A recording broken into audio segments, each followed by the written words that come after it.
Let's talk about subtle signs of disrespect in a relationship. I love this topic simply because I was often disrespected in relationships in the tiniest ways, and I often made myself wrong for feeling the way that I was feeling. I was thinking that I was just over dramatic. I wouldn't express how I was feeling, but just inside, I was like, get over it. It's like nothing. And yet, I constantly felt not treated in the highest regard, not treated with true care and respect. If you're feeling this in relationships, not just romantic relationships, but relationships with your family and your friends, if you feel this, you have every right to feel upset by it. You deserve to feel fully respected by your closest friends and your intimate relationship and your family members. Today, we're going to be talking about 10 signs of disrespect in a relationship. The more that we can see these signs, then we can call it out when we see it. Absolutely, you should be calling out the behavior. If it doesn't feel good for you, you get to honor yourself and stand up for, I don't like this. I don't like the way that you're treating me in this way, so that that person can rise. It's a boundary. You deserve to set a boundary on this. So the first one is secret communication. And I'm not talking about something significant like someone is texting, your partner is texting another woman. I'm talking about just engaging in things that are behind your back where you weren't fully kept in the loop. It's like, I think of a triangle here where there's you, there's your partner, and there's a third person, and suddenly there's been a conversation thread between your partner and this person. And it's like, why was I not kept in the loop of this? How was I not made a part of this? If it makes you uncomfortable, speak to that. You want your partner to take you into consideration always, where you feel fully safe that they are honoring you in all moments with any actions that they're taking. So if they're opened up communication outside the relationship where you're not part of it and it makes you feel uncomfortable, speak up for that. Number two is where your partner dismisses your feelings. So if you express something of concern, like the one that we were just talking about, and your partner dismisses this is disrespectful. How can you truly feel safe if you can't feel safe enough to say, hey, this hurt me, or hey, this didn't feel good? If he's dismissing your feelings and not truly seeing you for how you're feeling and honoring that and wanting to meet you there so that you feel safe, this is disrespectful. Number three is prioritizing others above yourself. You want to feel like you're the highest priority in the relationship with your partner. And if you feel like he can put other people over and above you, that's not going to feel good. And so if you don't like the feeling of this and you feel like he does put other people first, speak to that. Sometimes one of the patterns here is like, oh, my partner's the closest person to me. So they're all good. Let me put this person first because we can just leave the person that's closest to us because they'll get it. They'll understand. And what I want to say here is no, you want to feel like you're constantly made a priority, that you're considered. Yes, at times, of course, put other people first, depending on what it is. But do they take you into consideration? And if they don't, speak up for that. Number four is private information.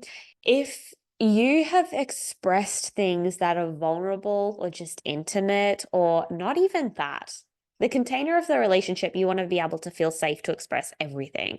And if your partner is going and sharing that outside of the container of the relationship without your consent, that's not going to feel safe. Again, speak to this. If you don't like it, ask for it to shift. You want to feel like you can fully express yourself in the container of the relationship without needing to like, can this not go outside the container of the relationship? You want your partner to be able to have discernment on, hey, I'm going to check in to how my partner feels about me sharing this first before I just openly share it. The next one is micro cheating. And this is just what I call leaky behavior. This flirtatious energy that may not be anything that is more not going anywhere, and yet it doesn't feel good. I think in itself, if you just tune into any behavior that feels leaky in nature, that is coming outside outside of the walls of your relationship and going into the walls of someone else, again, it's important to communicate that that behavior does not feel good to me. It feels charming, it feels flirty, it feels like you're engaging in with them in a flirtatious way, and that does not feel good. Number 6 is lack of support. If you feel like your partner takes other people's backs in public settings instead of yours, this can feel incredibly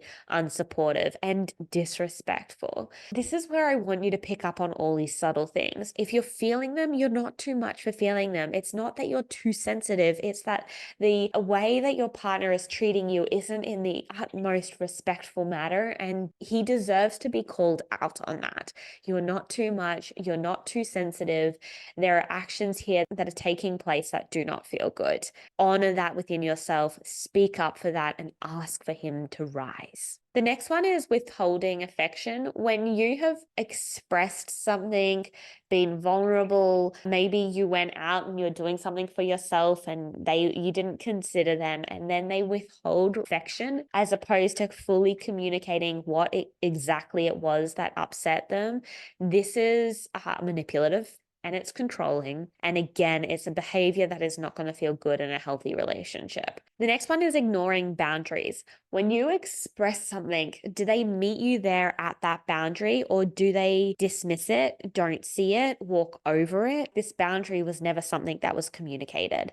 And so if you feel like you're expressing things and it's not heard, or there's never a follow through, sometimes you can blame yourself for not following through. But also check in, is your partner supporting you in following through with this boundary that you want to meet? And then the next one is invalidating your opinions. If you have different perspectives and opinions in life in certain areas and they're invalidating them, they're not respecting them, this can feel disrespectful. I just want to bring up some of these signs, because when we see this behavior go on, or when we feel this, it's super soft, it's super subtle. Again, some of these things we can't necessarily see, but we feel the energy of not taken into consideration. And if you don't feel like you've been taken into consideration, it's really important that you communicate. I need to be taken into consideration always in these dynamics. It does not make me feel chosen, honored, thought of, and I need that in order to feel safe in the relationship. You're not too much with all that you're feeling. Honor it, speak to it, and call them to meet you on that so that you can continue to feel safe in the relationship. I hope that helps. Bye for now.